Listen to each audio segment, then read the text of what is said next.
ઓ કાકી હું લઈને આવો? આ મેરિયા અને પન્નૈયા વેસવા ગઈ હતી, પર એક કે પન્નૈયું ને મેરિયું વેસાણું ને.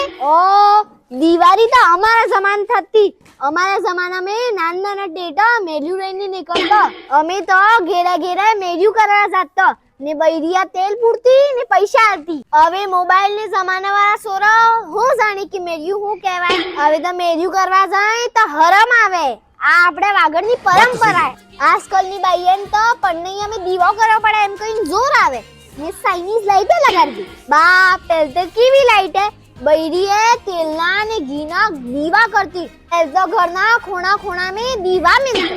હવે તો ફોન લીધો, ફોન મી થકી લાઈટ મંગાડીને ઘરમાં તો લગાડી દીધી. શું થઈ ગઈ દિવાળી? મોદીજી કઈ કઈ થાકી ગયા. ચાઇનીઝ લાઈટ નકે લગાડો, સ્વદેશી ચીજે અપનાવો. આની દિવાળી તમને વધારે થકી વધારે મિટ્ટીના દીવા લગાડવા. તમે જેટલી લોકલ ચીજે ખરીદોગા એટલી જ તમારી अच्छी દિવાળી થાયગા, અને તમે જિંદગી ખરીદોગા એની भी अच्छी દિવાળી થાયગા.